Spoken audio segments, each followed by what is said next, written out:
වැවමායිමේ පෙට්ටි කඩ බෑ. හුරී ගස්සව ගම්වැසියන් ප්‍රාදේශීය සභා මන්ත්‍රී සමග එක මීටට විරෝධය පායි.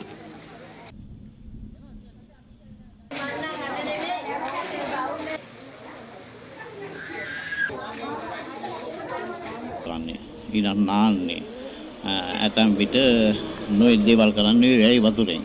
එතකොට ඒ ජරාව පිටින් ඒක කරන්න මිනිස්සු ටික බයයි. ඊළඟට ඉස්සරහින් තියෙන කැරකුප්පුව. උතරින් පාරේ යන්නත් මිනිස්සු බයයි රැයට. ඉතින් ඒ නිසා මේක අපිට අවශ්‍ය නැහැ. උරිගස්සවල තියෙන ප්‍රධාන ජලාශය තමයි මේ උරිගස්සව වැව. මේක ඉස්මත්තේ තමයි මේ මිනි පෙට්ටි ශාප්පුවක් හදන්නේ මල් ශාලාව. ඇත්තටම මේ වගේ දෙයක් මෙතන කරොත් එහෙම මේ මිනිස්සු අපහසුතාවයට පත් වෙනවා. මම කොහොමද සභාව පැත්තෙන් මේ කොට්ටාස නියෝජනය කරන മന്ത്രി හැටියට මගේ පැත්තෙන් මම විරෝධතාවය දක්වනවා. කොහොමද මේක මම කරන්න දෙන්නෙත් නැහැ. මේ ගමෙන් පෝෂණය වෙනවා පවුල් 300ක් විතර. ඒ අය හැමෝම හරිම සාමකාමීව කෘෂි කර්මාන්තයත් එක්ක මේ මූලික වෙලා ගෙවන ජීවිතයක් තමයි මේ ගමේ මිනිස්සු ගත කරන්නේ. බොරුවක් කරලා දැන් මල් ශාලාවක් කියලා බැනර් එකකුත් දාලා ඉහළ නිලධාරීන්ටත් දැනුම් දීලා තියෙනවා. මේ අපි ගියා වෙස්සමක් අරන් කීප දෙනෙක්ම මේ එතකොට මේක මේ උත්සව භාණ්ඩ කරනවා කියලා තමයි. නමුත් උත්සව භාණ්ඩ නම් මල් ශාලාවක් කියලා දාන්න ඕනේ නේද? මේක අපිට එයාලට අපි බොහොම හොඳින් තේරුම් කරලා දුන්නා මේක හරියන්නේ නැහැ. මේ අපේ ගමට කරන එයා නිකන් බලහත්කාරයෙන් වාගේ එනවා නම් අපි සියලුම දෙනා මොනේ ආකාරයක කියන්නේ උද්ඝෝෂණයකට හරි ගිහිල්ලා අපි මේක නවත්තනවා. ඔබ තවමත් The Current Report YouTube නාලිකාව subscribe කර නැත්නම් අදම subscribe කර අපත් සමග එකතු වන්න.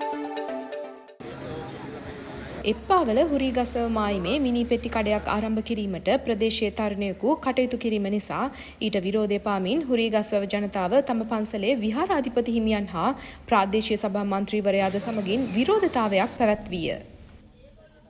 වැව සමීපයේ අවමංගල ශාලාවක් ආරම්භ කිරීම තුළින් වැවට අපද්‍රව්‍ය මුදා හැරෙන බවත් එම නිසා වැවේ දීවර කර්මාන්තය මෙන්ම දියනෑම පවා ඇන හිටින බැවින් වෙනත් වෙළඳ ව්‍යාපාරයක් ආරම්භ කිරීමට Tamanගේ සහාය ලැබෙන බවද එසේ නොවන්නේ නම් ඉදිරියේදී මීටත් වඩා දැඩි විරෝධතාවයකට එක්වන බවද ඔවුහු පැවසීය. කොට මෙතන මේ මල් ශාලාවක් ඉදි කරා කියලා කියන්නේ මේ ලස්සන වැවට අපිට කියන්න බෑ මේක අපද්‍රව්‍ය බැහැර නොකරાવી කියලා අපිට විශ්වාස කරන්න බෑ. එතකොට මේ ගමේ මිනිස්සු නාගන්නේ ඇත්තට මේ වැවෙන් එහා පැත්තේ ජීවත් වෙන ගොඩක් මිනිස්සු තමන් ස්නානය කරන්නේ මේ වැවේ. එතකොට මේ වැව දූෂණය වෙනවා කියන්නේ මේ මිනිස්සු කොහෙන්ද නාගන්නේ? එතකොට මේ ලිං වලට උනත් මේ වැවේ වතුර ගියපුවාම අපිරිසිදු වෙනවා. ඒ හින්දා පරිසර දූෂණය අනිවාර්යයෙන්ම මේකත් එක්කම මේ සිද්ධ වෙන නිසා මම නම් කියන්නේ මේ වැඩේ මෙතන කරන්න හොඳ නැහැ. ඒ ගමේ වැඩිපුරම මේ කුෂි කර්මාන්තයත් එක්ක යන ගමක් හින්දා තෙල් පොහොර කඩයක් දාන්න පුළුවන්. එතකොට අපි උනත් මේකේ මිලදී ගන්නවා. නමුත් බොරුවක් කරලා දැන් මල් ශාලාවක් කියලා බැනර් එකකුත් දාලා ඉහළ නිලධාරීන්ටත් දැනුම් දීලා තියෙනවා. මේ අපි ගියා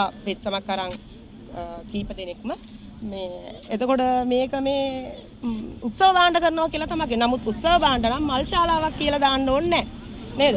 මේක අපිට එයාලට අපි බොහොම හොඳින් තේරුම් කරලා දුන්නා මේක හරියන්නේ නැහැ. මේ අපේ ගමට කරන එයා නිකන් බලහත්කාරයෙන් වාගේ එනවා නම් අපි සියලුම දෙනා මොනේ ආකාරයක කියන්නේ උද්ඝෝෂණයකට හරි ගිහිල්ලා අපි මේක නවත්තනවා. යන්න පුළුවන් උපරිම දුර යනවා අපේ ගමේ කට්ටිය. සියලුම දෙනා විරුද්ධයි මේකට. උද්ඝෝෂණයකට හරි ගිහිල්ලා අපි මේක යාට ඉහළ බලධාරීන්ටත් කියනවා මේක තුට්ටක් අනුකම්පාවෙන් කාරුණිකව බලන්න කියලා මේ දේ ගමේ ගම්වාසීන් වෙනුවෙන් මේක දාන්න දෙන්නේ නැහැ අපි. එයා බොරු වියදමක් කරලා අනවශ්‍ය දෙයක් කරන්න එපා කියලා අපි යාට මුලින් තේරුම් කරලා දුන්නා නම් එයා ඒක තේරුම් ගන්න ඕනේ. එයාට කමක් නැහැ වෙන ව්‍යාපාරයක් කරන්න පුළුවන්. එහෙම අනේ මුලදී ගියක් විදියට තමයි හැදුවේ. පව් කාලේ ඔක්කොම ගේ සාමාන්‍ය වැඩ ඉවර කරලා අන්තිමට ගේ ඇතුලේ වලවල් වගේ කපලා එයා පස්සේ කිව්වා මේකේ මල්ශාලාවක් පවත්වාගෙන යන්න කියලා.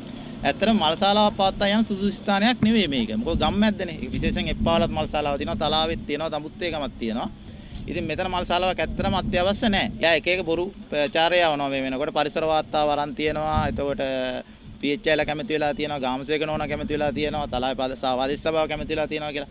ඇත්තට මේ වෙනකොට ත්‍රිත්මන්ත්‍රීතුමා මේ ගම ඇතුලේ මේ පෙට්ටි කඩයක් මේ මිනි පෙට්ටි කඩයක් දාන්න හදනවා. ඒකට ඇත්තටම අවසරය දෙන්න එපා කියලා. ඒකෙන් මට ඇඟෙන්නේ PHL මහත්තයාගේ සෞඛ්‍ය දෙපාර්තමේන්තුව පැත්තෙන් අවසර දීලත් නැහැ. පරිසරක පැත්තෙන් අවසර දීලත් නැහැ. සභාව පැත්තෙන් අවසර මේ වෙනකොට දීලත් නැහැ. මොකද පෙස්සම ගිය දවස් 5කට ඉස්සෙල්ලා සභාව කැඳවනවා අඟහරුවාදා. ඕක මහ සභාවට දාපන් පස්සේ ඇත්තට ඕක මහ සභාවේදී මේ සම්මත වෙන්නේ නැහැ. මොකද විස්මත්තක් කියන්නේ කොච්චර අපි කිව්වත් මේකේ අපද්‍රව්‍ය සියල්ලම යනවා වැවට. මොකද මේ වෙනකොට මේ වැව සුද්ධ කරලා තියෙන වැවේ විශාල ලොකු ව්‍යාපෘතියක් කරන්න යනවා.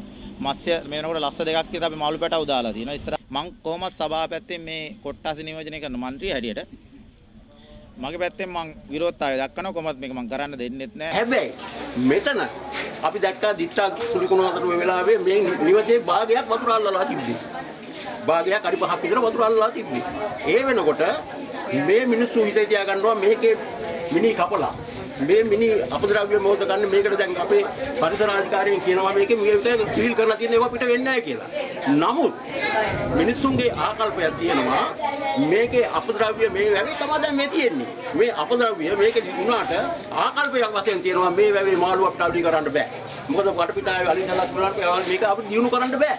මොකද මිනිස්සුන්ගේ ආකල්පයක් ඇති වෙනවා මේ මාළු අපි කොහොමද කන්නේ? මෙතන මිනිස්සු මිනි කපනවා අර පැත්තේ වැව. ඒ හින්දා අපි මේ කරගෙන යන ව්‍යාපෘතියේ ප්‍රයෝජනක් අපිට වෙන්නේ නැහැ. එච්චරයි. එදත් අදත් අපත් සමග රැඳෙන ඔබ ද කරන්ට් රිපෝට් නාලිකාවට ශක්තියක්. අපි ඔබ සැමට ගරු කරන්නෙමු.